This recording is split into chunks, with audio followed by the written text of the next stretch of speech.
All right, let's go ahead and get started. I'll pray for us. Father, thank you for giving us the opportunity to study your word together. Thank you for the beauty of it. Thank you for the promises in it.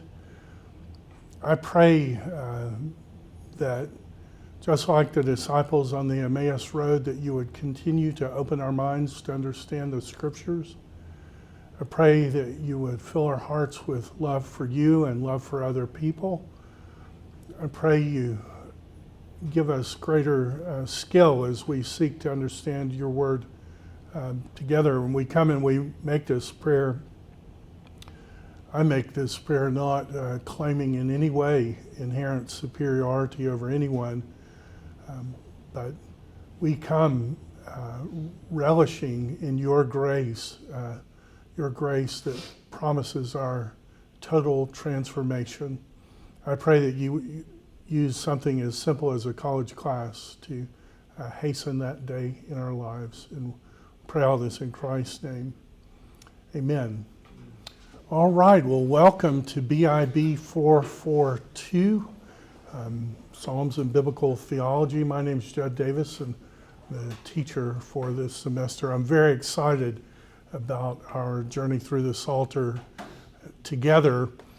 You may or may not know, if you've had a class with me before, one of the things that I've tried to do is leverage technology to help us. And so if you have access to Brightspace, there should be an attendance quiz. And for today, we'll just give everyone full marks if you were able to read the reading for today, or even if you're not. The Bible's all about grace, so you get grace today, so give yourself full marks for being here and for having done the reading. But on a normal day, the way that will work is assess yourself if you've done the readings, and if the readings are long and you find that you've put in a couple of hours, you can stop and say, I did full work for today, even if you haven't quite finished all of it.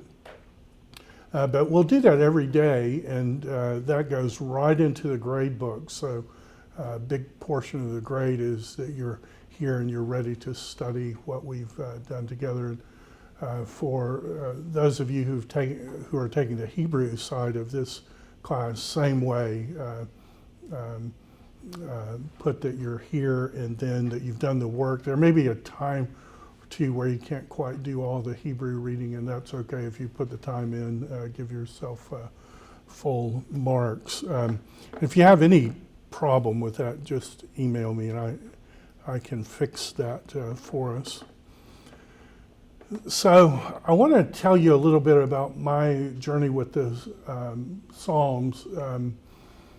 I guess I'm in about my 40th year, maybe, in the original languages of Scripture. And all those decades ago, starting to study the Bible, and particularly study the Bible in the original languages, it got me, and it's never let me go. But I know this, that the Psalter, I think, is like Mount Everest. You can appreciate the Psalter just by taking a train ride around the base of the mountains, look up at the beauty. You can experience the Psalter by walking up some of the trails. There are some who have gone very high on the mountain, but I don't think there's anyone who can say, I've planted a flag and I understand everything there is. I certainly wouldn't want to begin to say that, but I do say it as someone who's absolutely captivated by the Psalter and the Psalms, and I think our journey together in this class is going to be a great one. The way the class will work is we'll take a psalm, or sometimes if it's short psalms, 2 psalms. We'll do that for the week. So the first day we'll kind of look at stuff. Often I'll hand out some notes. For the second day, we can have a little bit better informed discussion of the Psalter. And so we'll do that kind of a week together for each one of these things we're studying. What we're looking at today is Psalm 1 and 2. Psalm 1 and 2 is interesting in that most people think it's a kind of preface to the entire Psalter. And I don't know if you know this, but if you look on the last page of your notes, there's a little chart. Maybe just a show of hands, how many of you knew that the Psalms are divided into 5 books? How many of you know why they're divided into 5 books?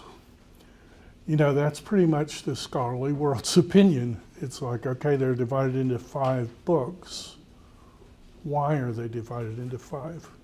A suggestion that's very ancient and that has a lot to argue in its favor is that perhaps the Psalter is somehow mimicking the 5 books of Moses. And so book 1 is Genesis, book 2 is Exodus, book 3 Leviticus, book 4 Numbers, book 5 Deuteronomy. We'll entertain that as an idea, but it's not certain. It's a possibility. But what we're going to look at for this week is this thing that people say is somehow the preface to all of it. So in book 1, every psalm except Psalm 1 and 2 is named and the author is given. Not so with Psalm 1 and 2. It raises a question, why? A lot of the Psalms in 1 and 2 have a little bit about when they were written. Not so Psalm 1 and 2. Why? And we're also going to see that there are a few places in the Psalms where translation matters. And maybe just a show of hands here. Have you ever heard anyone say, oh, our English translations are good enough, why even bother with the ancient languages? Have you ever heard anybody say that? I've heard pretty respectable Christians say that. The odd thing about the Psalter is that's true for about 99.9% of the time, but there are a few verses where there may be a difference. And what we're going to see in Psalm 1 and 2, that there are 2 places in these Psalms where maybe translation makes a difference. We're going to explore that idea. And so that's what we'll do together. And if you had a class with me before, particularly these co-seated classes, one of the things we'll do to kind of empower each of the audiences is we'll start off with reading a text, and I'm going to do kind of a hyper-literal translation from the original language. And this is the ESV, and so we'll just follow along together. Because this is a shorter patch of material for today, we might do it in stops and starts and ask some questions. But we'll do this, just read it. I'm going to translate it in this like hyper-literal translation. And then we're going to just ask questions and we're going to talk about things. Is that kind of clear about what we're going to do? Any questions? If you have a question, love questions in class. If you have one that doesn't get answered, email me. It's always, if you have the question, somebody else had the question too. So it's going to be good. So Psalm 1 and 2, and we'll just go verse by verse. So as I come to the Hebrew text, if somebody asks me, like, translate this as literally as you can, this is how I would do it. Oh, the blessings of the man who, and then this is where there's a huge debate about how to translate this. Nearly all English translations follow the ESV or a similar translation and say, who does not walk in the counsel of the wicked. And nearly all ancient translations go a different way. So I'm going to go the different way, and you tell me, does it matter? But as I'm reading this in Hebrew, I would translate it, oh, the blessings of the man who has not walked in the counsel of wicked people, and in the way of sinners has not stood, and in the seat of scoffers has not sat. Rather, in the Torah of Yahweh is his delight, and on his Torah he will meditate, or you can do it, was meditating. I'm a little unsure. I'm probably going to do the will here. Will be meditating day and night. He will be like a tree planted by the streams of water, a tree which gives its fruit in its season. His leaf does not, and wither is a standard translation. Literally, in Hebrew, this word Nabal, you probably know it from the story of Abigail and Nabal. Abigail is the woman married to kind of the foolish guy, and he insults David, and David says, that's it, I'm gonna kill them all, and he gets his arm and he's like going, and Abigail comes and says, look, my husband's an idiot. His name is Nabal, and that's what he is, and the word Nabal means idiot or fool.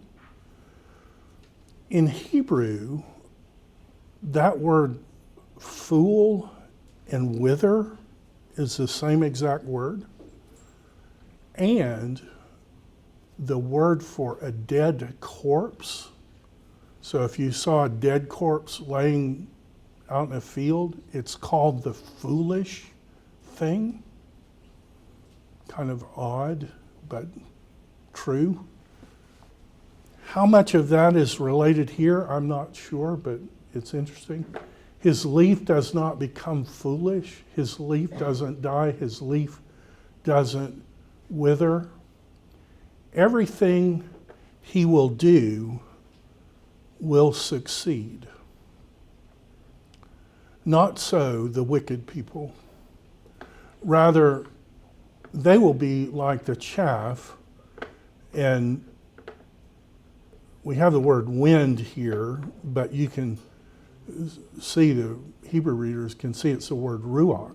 It's the word spirit, which can mean wind or not so the wicked, rather like the chaff, which the ruach, and this word, just make this a tad bigger, can be the word destroy, but we'll go with blows away, which the ruach blows away. Therefore, wicked people will not stand in the judgment, nor sinners in the congregation of the righteous, because the Lord is knowing the way of righteous people, but the way of wicked people will perish. Now, here's my question. Does it make a difference how we translate 1:1? Is there a theological difference between saying, blessed is the man who does not walk, versus blessed is the man who did not walk?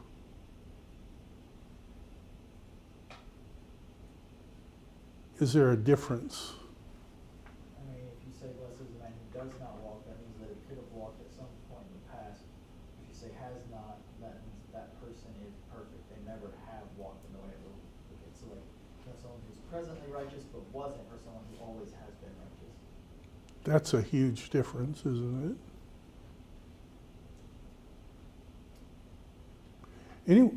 D. It also implies that if you have done that, then you can't be made righteous. Yeah, if you read it as a has not walked, like, that's almost depressing, isn't it? I mean, it's like, okay, I need a little hope here. God needs to grade on the curve, right? Because who does not, that kind of gives me a little hope. But if I go did not, then you're saying look at the totality of your life and see if that measures up to never having walked in the path of the wicked. What could we do to see one way or another, which one of those translations has more, I don't know, support behind it? What could we do? Look at other ancient translations. Why don't we start with the modern ones? So how would we do that? Click on a word and do text comparison. Yeah, man after my own heart right there. Technology. What would the old way be to do it? Like if you were by yourself in the library, no computer. How could you? You actually have to have all the physical Bibles to go and cross-reference all. Yeah, go get a table and just start getting translations and comparing what those translations are. What would be some good translations we could do that with? Do any of this. Yeah, anyone. ESV's a great one. NIV's good. Great. New American Standard's great. New Living's great. King James, New King James. Start getting into the weeds, but you want to do, a lot of the American Standard Version. They're all of them. And if we were in a library, we just get the books out and just lay them and look.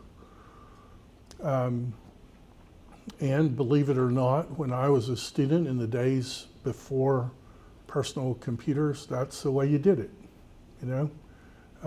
You just get a big table somewhere and have 18 books open with markers, and you would just do it. I've done it that way before, all those years before.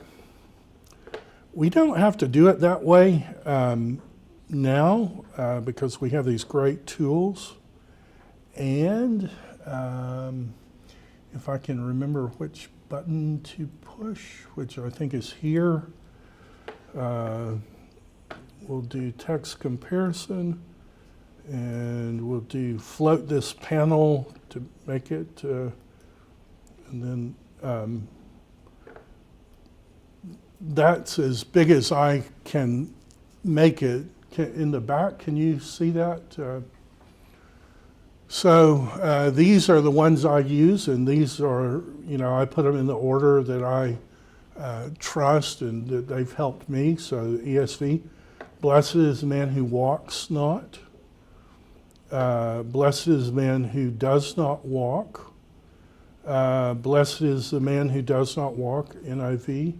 New Revised Standard, happy are those who do not follow. New Living Translation, which did it exactly. The first part is I would do it, oh, the joys of those who do not follow.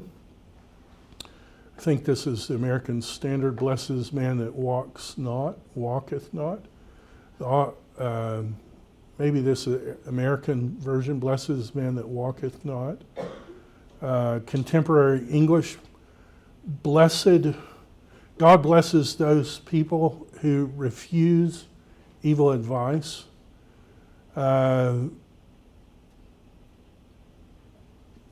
Dewey Rheims Apocrypha. Anybody know what that one is? So Dewey Rheims Apocrypha is the English translation of the Latin Vulgate. Who knows what the Latin Vulgate is? Mason? Is that like the Jewish texts that were considered historical but not inspired? That's right, the Apocrypha. So Dewey Rheims Apocrypha is the English translation of the Latin translation that a man named Jerome did in 383 AD. He did it in the little cave there in Bethlehem. It's got a church built over it. You can go there. It's called the Door of Humiliation. They did it because they didn't want people to ride their horses in the church. So you bend down and go through the Door of Humiliation, and you go into this ancient church built over the cave where they believe the manger was. And Jerome in 383 translated the entire Bible into Latin so people could read it. How popular do you think that translation was in a day when Latin was the language everyone used in the empire?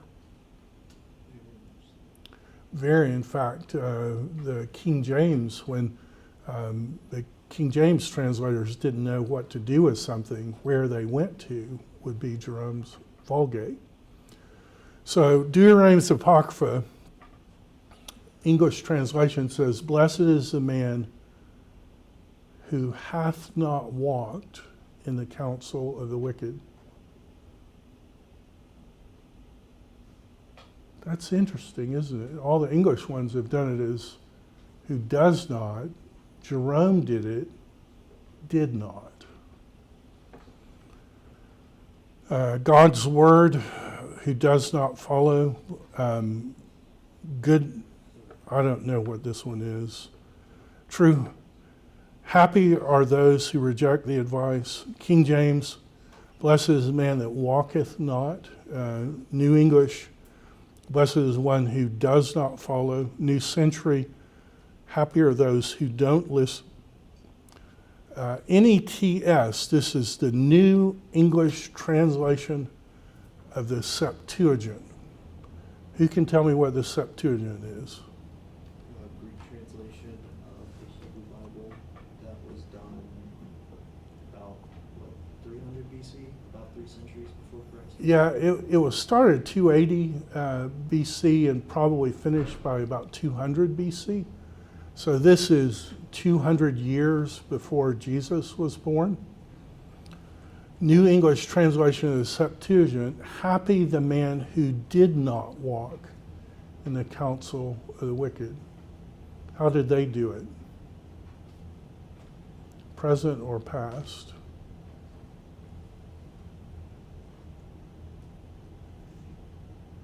Past.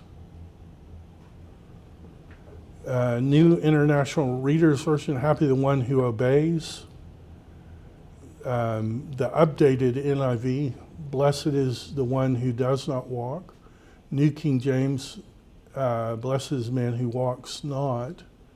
Blessed is the man who walks not. Revised Standard. Revised Standard 20th Century Edition, blessed is the man who doesn't walk.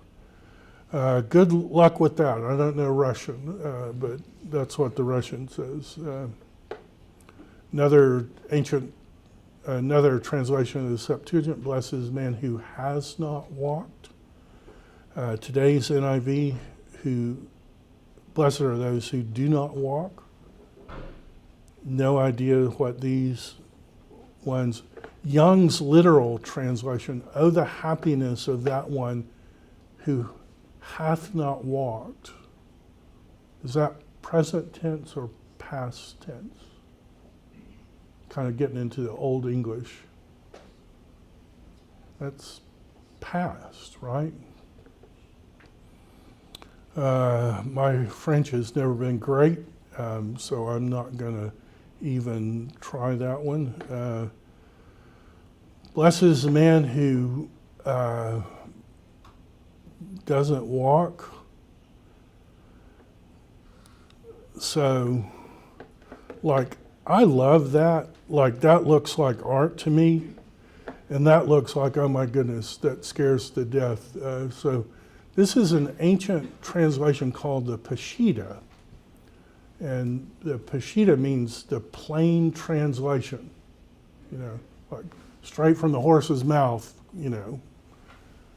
And it's done in a language called Syriac, which is a dialect of Aramaic. Aramaic's the language Jesus spoke, his mother tongue. This translation, the Peshitta, has the entire Bible, and we don't know who did the translation. All that we know is that Jews did it, and it's very old. When Jesus died on the cross and said the words, Eloi, Eloi, lema sabachthani, he's quoting Aramaic there. Some people want to argue he's quoting a text similar to the Peshitta. Some people doubt that. I've studied it and I don't know. It could be. But Syriac or Aramaic more than likely was the first language Jesus learned. So it would be a pretty important thing to be able to know what the Peshitta said, right? Where could we go? Have to find somebody who can help us with Syriac. I know a little Syriac, but it's not enough to bet money on it or anything. So about I don't know, 3 years ago, there was an official translation, English translation of Peshitta that was published, and it was really expensive. One book, about that wide, about this tall, $150. Man, that's a biology textbook right there, isn't it? I mean, that's a lot of money. Paid $150, and 2 years later, I got the book. That's like a long time, right? In that translation, the translator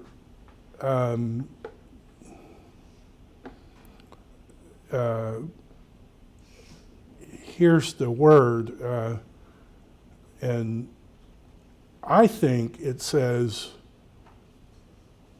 he did not walk. There's an English translation of Peshitta done by George Lamsa that says does not walk, and I thought, well, who am I? But I remembered the guy who did that official translation teaches at Dallas Seminary, and I thought, what do I have to lose? Let me see if I can find his email. So yesterday I emailed him, and I said, some people do this as a participle, and some do it as a perfect. And I said, I appreciate your translation. You did it as a perfect. Is it a perfect or a participle? And he emailed me back. And he said it's a perfect. did not walk. Another ancient. So we got the Latin, the Greek, the Syriac, all doing it, did not walk. If we looked at all the material, and like anything we talk about in class, I'll put notes in the folder, and if you want any of this, don't feel like you have to write it down. But I went through and I made a little chart because I love charts.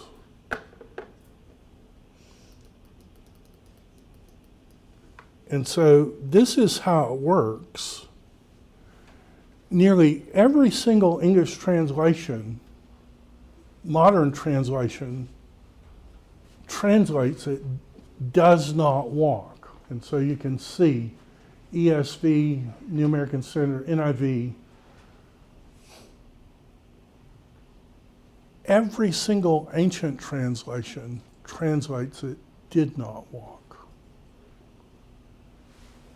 Did not walk, did not walk, has not walked.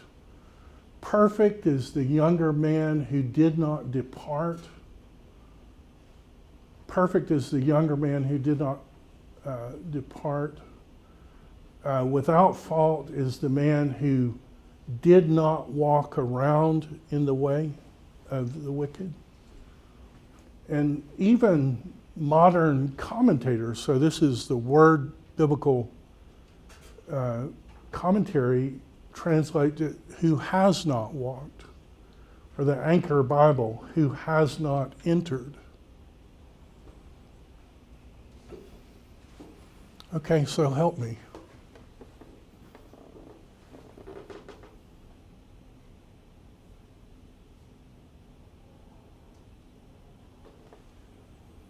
Help me with that. It looks like all the ancient ones go past tense. It looks like all the modern ones go present tense. Help me with that.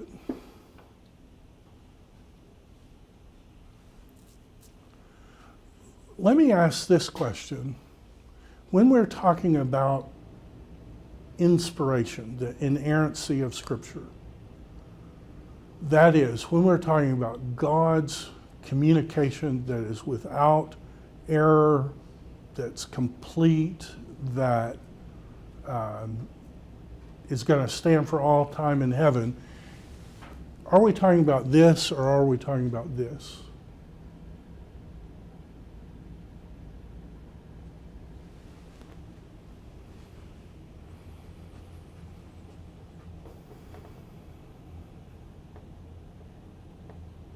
Help me.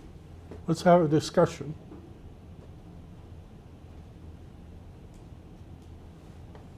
Well, I've heard this, like, not just with Christianity and Judaism, but I know, like, in Islam, a lot of them, like, think, oh, the only real version of it is the original language. But then, Yeah. a lot of times, like, the translations are also seen as inspired. Like, a lot of people think the King James translation was especially inspired. I guess it just is up more to interpretation.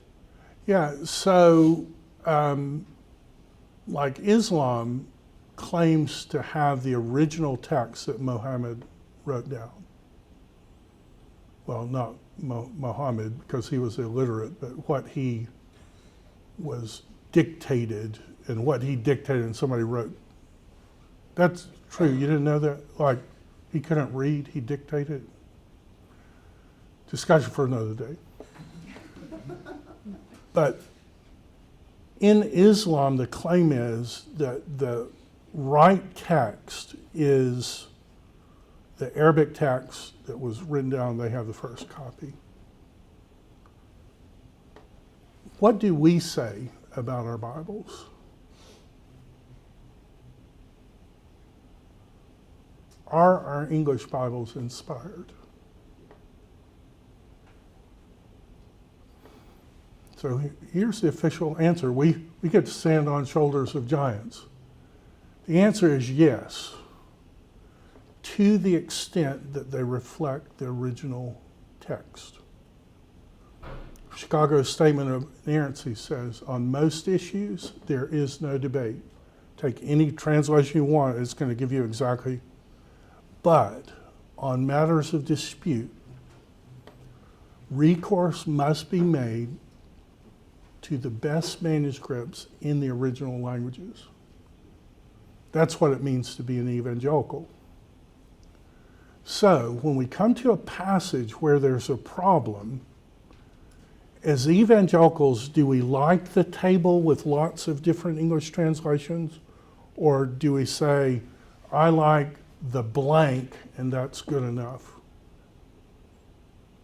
As evangelicals, which one of those positions are going to be the evangelical position?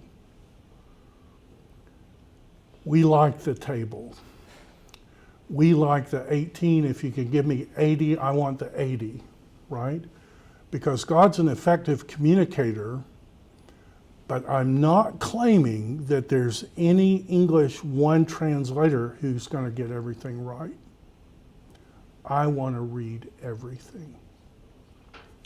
And so when we come to a passage and we're reading it and we read through the translation and every single one of them agrees, you can bet your life that's exactly what it says because God's an effective communicator.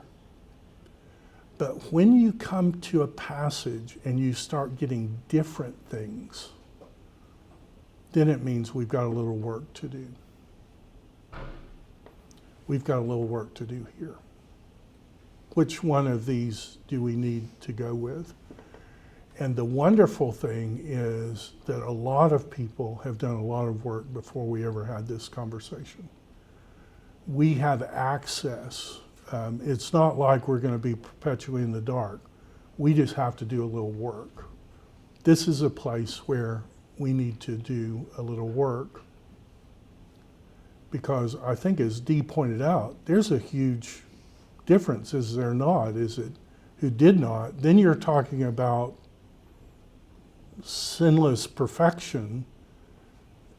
Does not means, hey, I've repented of my sins and God's forgiven me and I'm determined not to walk that way again. That's the issue at stake here. Now, if we went with the ancient versions and somebody came up to you and said, look, that just doesn't give me any hope. Blessed is the man who did not walk like, I'm not wanting you to look at my past life because it's not perfect, right? Give me some hope there. Let's say the reading is, did not walk. Well, just to ask those of you who have taken Hebrew, if you are translating halak, and that's a perfect third masculine singular, how do you normally translate a perfect in Hebrew? Is it the same way you do it in Greek? Has not. So it's a completed thing, like there has never been a time when they were walking in righteousness. Right, that's what the text means. It's a completed action, and it's true. Blessed is the man who has not walked.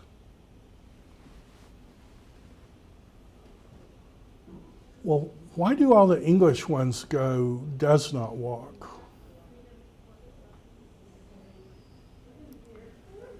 And that's a great question. And I couldn't find a good answer to it.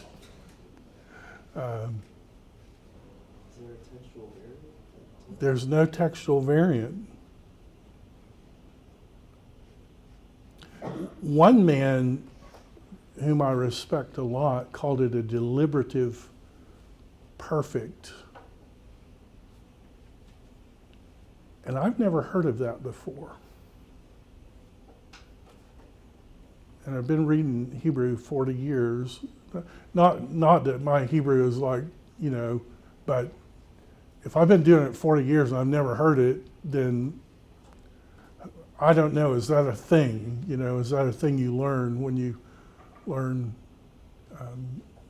Hebrew? I can tell you this, my students don't learn it because I've never heard of it before. But I mean, some people do call it a deliberative. But the fact that none of the ancient writers translated as a present, nor do any of the scholarly English commentators, they all did it as past tense. That makes me at least play with the idea that it really is a perfect. But give me some hope here, because I'm kind of depressed. Blessed is the man who has not walked, has not stood, has not sat. His delight was being or will be in the delight of the Lord. Verse 2, coupled with Ezekiel 36. Okay, help me. So, I love Ezekiel 36. So I'm very interested to hear this. verse 2, and I may be misreading, I think it's in, the Septuagint translates it as a future. So it says, but rather in the law of the Lord is his wish, this thelema, his will, and in the law of him he will meditate day and night. So it's a future thing, like you're not meditating yet. But also Ezekiel 36 says that God in Christ puts his law on our hearts, enabling us to meditate on the law day and night. Yeah, I'm not the blessed man now, but Ezekiel 36 says, You will be. I will be. So that's giving me a little hope. Is there another way? And I'm thinking particularly here of Martin Luther.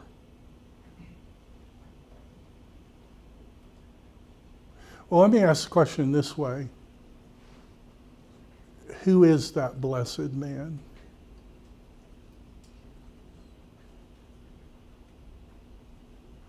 The one whose sins are forgiven. Psalm 32, touche. Blessed is the man to whom the Lord does not, Impute sin. right? I think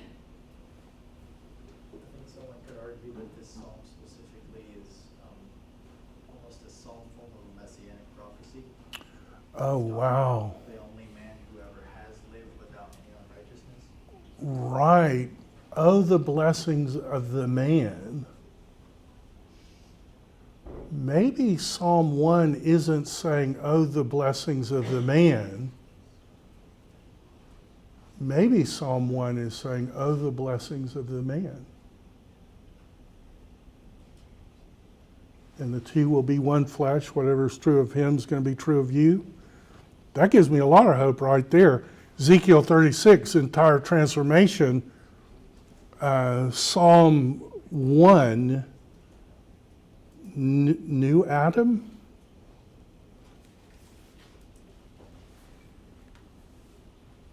Do you know that's exactly how Luther reads it? I'm a note taker, and I love the saying that the shortest pencil is better than the longest memory. And being a little older, I know that is true.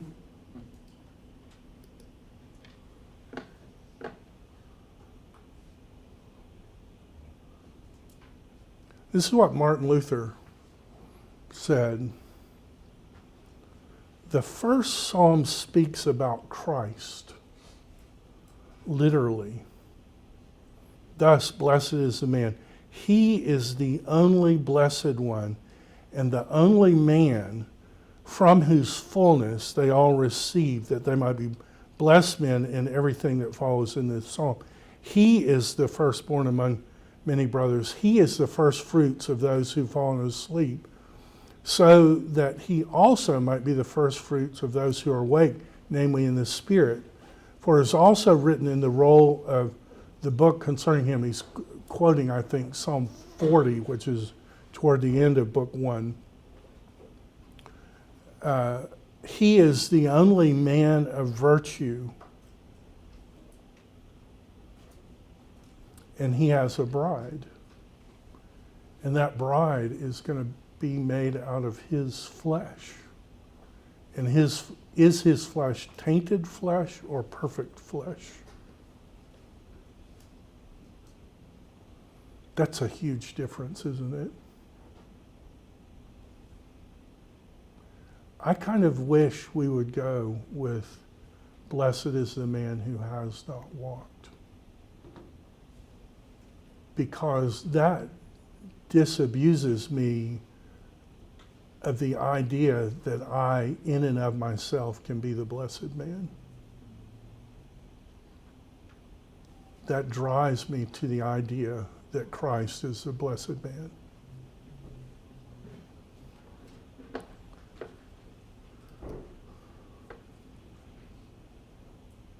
Oh, the blessings of the man who has not walked.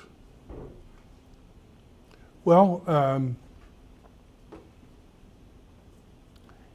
is there a way we could know what ancient Jewish people thought about this psalm? The Targums. How could we get to the Targum? Do you have it in Logos? I feel like I have everything in Logos. I'm so ashamed of how much stuff I've... I have it pulled up. Oh, what does it say? Just in 1:1. 1:1. Well, the part that we're looking at says halite, which according to the Logos morphology is a pa'el. So I think it would be, it looks similar to the Hebrew word halak. I think it would be the perfect form as well, but my Aramaic's not good enough. Yeah, my Aramaic's not good enough either.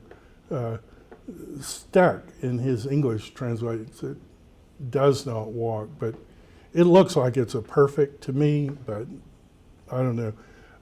You were being more ambitious than I was being. Is there a place where we could go in English and get all the ancient Jewish translation?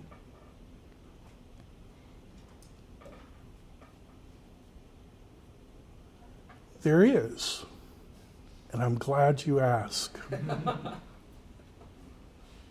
It's called Mikraoth Gedaloth, the Great Commentary. And we've got the entire set of it in the library.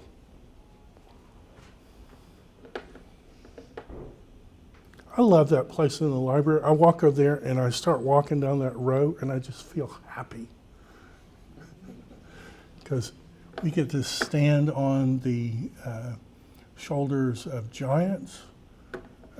So in our folder, so this is, and I put here Mikraoth Gedaloth. You don't even have to walk over to the library. Like, I made a copy of it and put it in. Man, it is so hard to do research today because you have to just click 2 times. Oh my goodness. And it'll probably be helpful if we did it right. Oh, don't do that. Mikraoth Gedaloth, the Great. Some people call this the Commentator's Bible. So that's the name of it, and we've got the whole set. They're pink. They're on the top shelf. And you say, well, that doesn't help me very much. It's written in Hebrew. Well, Me either, but the facing page is written in English. Yay. And we'll get this where we can.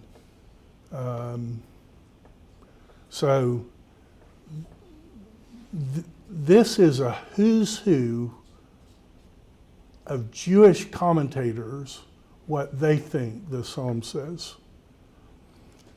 The praises of a man are that he did not follow the counsel of the wicked.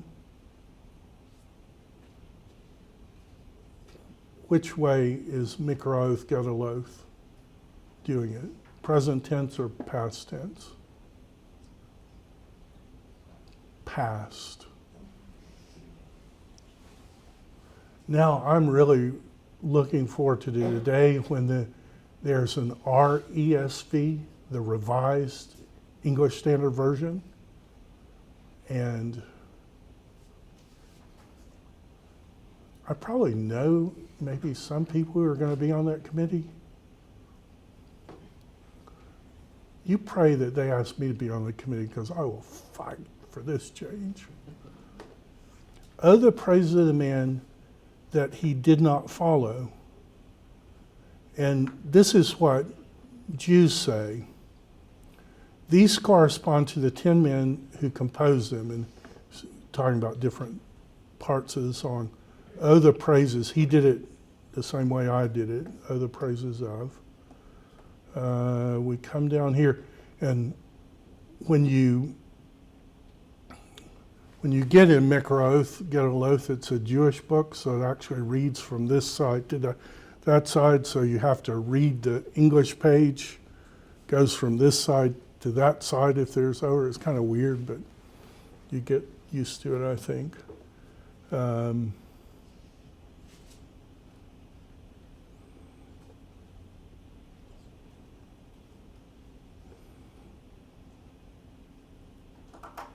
These are all past tenses. Who did not adapt himself. I thought there was a place, but anyway, it's in there. You can look at it. So that's one thing. There's a second weird thing in these Psalms. And it's in the very last verse of Psalm 2. Who'll read that out loud for us in English? Will someone read it for? Yes. I have the King James Version, so it's not as easy to read as some, but It's great. kiss the Son, lest he be angry, and ye perish from the way. When his wrath is kindled but a little, blessed are all they that put their trust in him. Is there anything weird about that to you in English? Kiss the Son. Not really. Weird. Did you know in the Hebrew text those are two different languages? Does it switch to Arabic? If we could experience it the same way that Jews experience it, this is what it would say.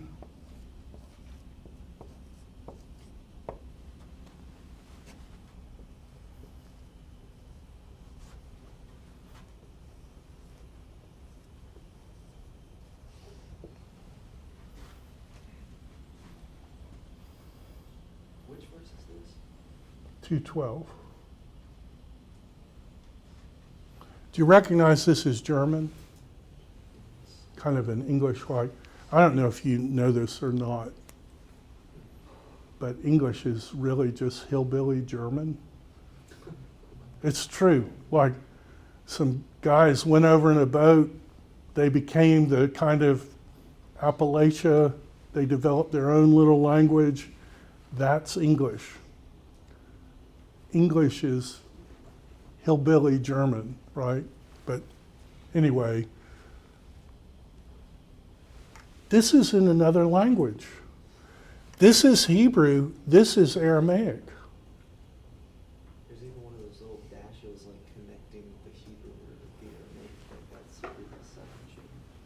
Okay, do you have a question? If we were Jews and we read it, this is what we would, is kind of how it would strike us. Hebrew, Hebrew, Hebrew, Hebrew. Even the word son in Hebrew earlier in 2. You are my son, today I've begotten you. We get to 2:12 and it says kiss, and then it goes into another language. And my German pronunciation is terrible, but den Sohn. Kiss den Sohn, lest he be angry. Do you have a question? Is it maybe like a quotation of something?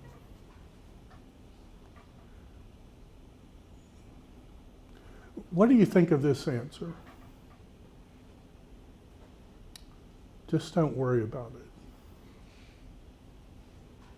Yes, it's in another language, but it's not important. Just forget about it. Is it Ben Adon? So that would be the Hebrew, but it's not written in Hebrew. It's written in Aramaic. So it'd be Paul. Bar.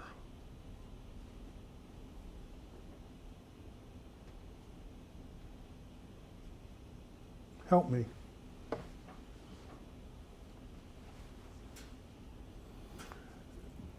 Do you know how confusing that is in the text? Like,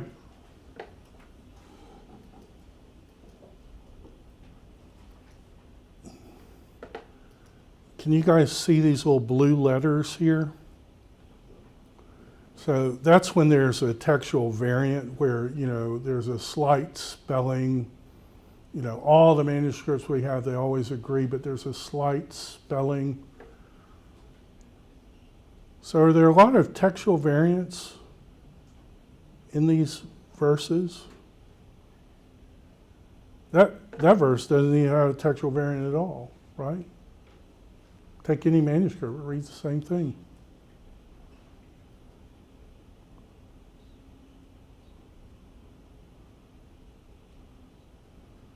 Look at all the textual variants in 12. You look at that and you say, oh my goodness, there was a battle royale over that verse.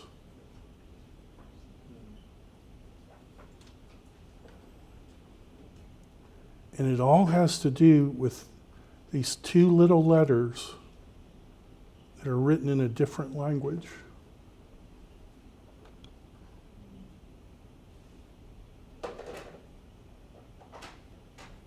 I think it's not important. No, I can't even say that out loud. Do you have a question? Anyone have a question?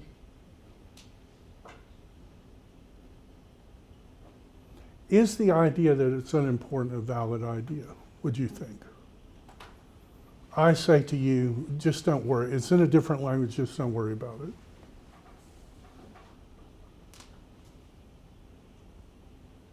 I mean, we are talking about the best-selling book of all time, right? The one that has had more influence. The idea that anything in that book could be unimportant. When Daniel talks about the Son of Man, is that in Aramaic? When Daniel talks about the Son of Man, it is in Aramaic. In fact, not only is it in Aramaic, it's exactly the same word. And why is Daniel 7, is it 7:13? Why is that an important text? Because he's talking to, he's relaying the vision to Nebuchadnezzar. That's why the text switches to Aramaic, because he's talking to a native Aramaic speaker. It's the first, it's like one of the first times the gospel went out to the people other than Israel. Yes. Did that passage play an important part in Jesus' crucifixion?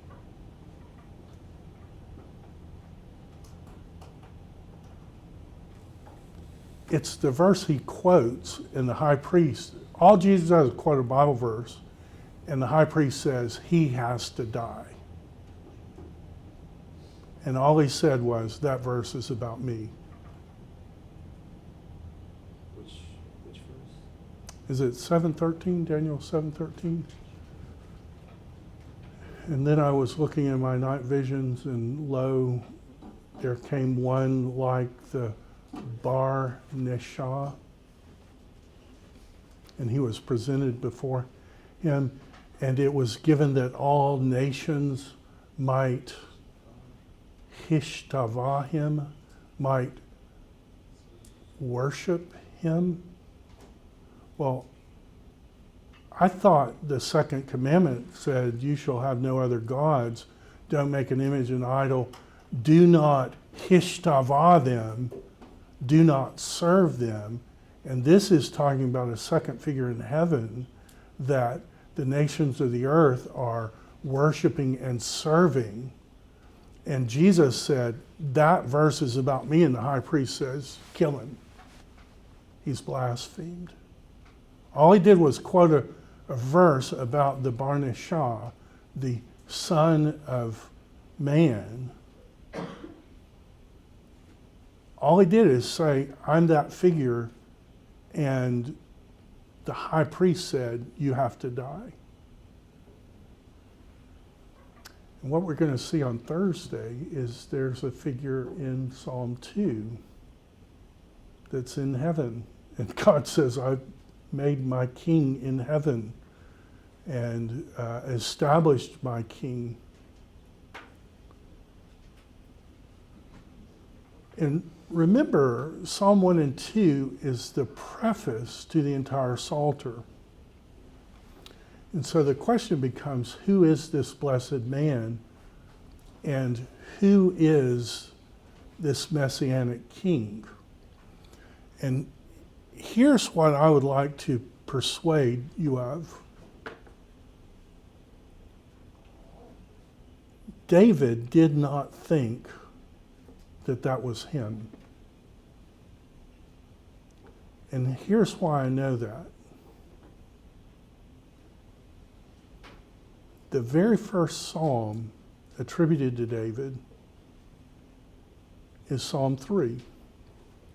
A psalm of David when he fled from before Absalom, his son. Absalom's name means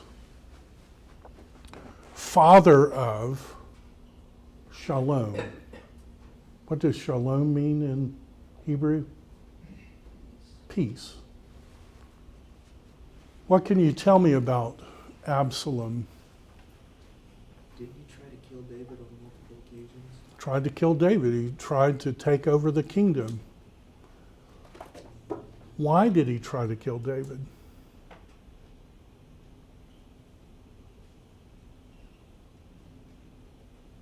I'm glad you asked. Absalom had a sister named Tamar. What happened to Tamar? Tamar had a half-brother named Amnon. And the text said Amnon loved his sister. I don't know about you, that sounds kind of creepy to me. That's what the story says. Loved his sister, his half-sister. Loved her so much, it says he was sick with love. He concocts this plan to get his half-sister alone, and then bad things happen, and the text says as much as he loved her before, now he hated her. He ends up throwing her out on the street, and she's crying her eyes out, pleading, just ask David, he'll let us marry, and he says, get out. He has his servant throw her out in the street. She has a brother. His name's the Father of Peace. What does the Father of Peace do? he kills Amnon. Like he says, look, she's my sister, and what you did was gross, and I'm going to do something about it. He kills him. And David exiles Absalom. Now help me there. Did David have some issues, like with a woman, like where some gross stuff happened and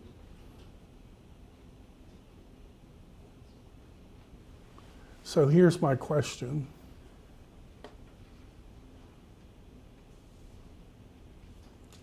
Is David, blessed is the man, and I'm going to do it with the ancients, who has not walked, who did not sit, who did not stand.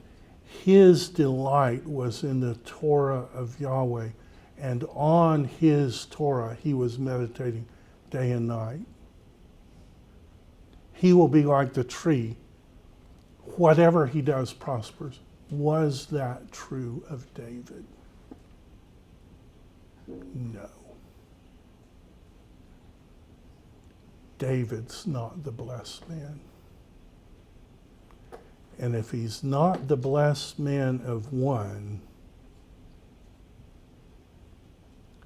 is he the messianic king of two?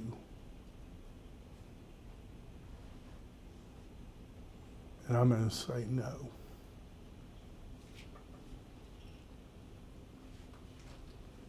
I don't know if you know this, but the reason that we know there are 5 books in the Psalter is because the end of each of those books are the same. Like there's this little refrain, when we come to the refrain, we know, hey, this is a book. What does it say at the end of book 2 of the Psalter? Like the very last sentence in book 2 of the Psalter, what does it say?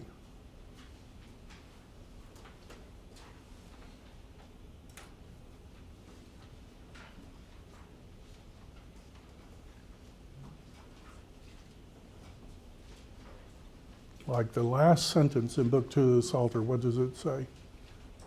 The prayers of David, the son of Jesse, are ended.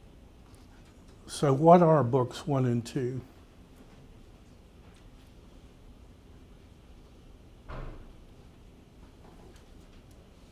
This is what David prayed. Did David know he had broken God's law? Did he know that he wasn't the blessed man? Did he know that he wasn't the messianic king of two?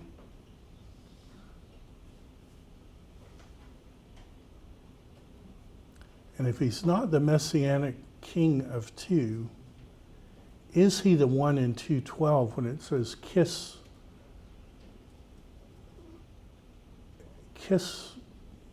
the bar?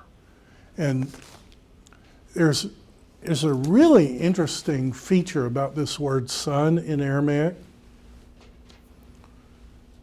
that if you read it as a Hebrew word, so bar, like if you've ever heard of somebody having a bar mitzvah, they're becoming a son of the commandment, or if it's a girl, it's a bat mitzvah, a daughter of the commandment.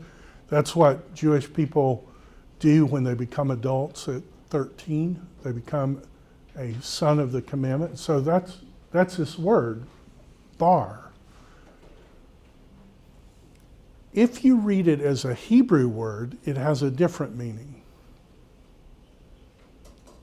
It means the pure one. Kiss the pure one. Is David the pure one?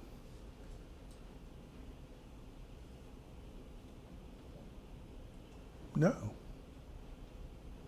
He's telling us he's not the pure one because he's saying, Psalm 3, this is the psalm I wrote down when I was fleeing for my life Why were you fleeing for? Because I'd been involved in sexual sin. My child was involved with sexual sin. I just didn't confront him because who was I, a big hypocrite, to say that he was living wrong? The result is rage from the Son of Peace, and the Son of Peace kills Amnon, and then I exile Absalom. I kick him out of the Garden of Eden just like God kicked Adam and Eve out. But what's he doing? He's trying to kill David. Can you say of David's life, whatever he does prospers? No. He commits that and his family falls apart, the kingdom falls apart. He almost dies. David is not the blessed man of one. He's not the messianic king of two. But he has a hope because he says, blessed are the ones who take refuge in him. The people who take refuge in the coming Messiah, those are the ones who are blessed. So we're going to talk about that. So I encourage you to read through these notes for Thursday. You also have a reading in a textbook, the flow of the Psalms. If you don't have the textbook yet, I'll give you full points if you read it when it comes in, but we'll talk about this some more on Thursday. So bring your questions and do the reading, and I will see you then.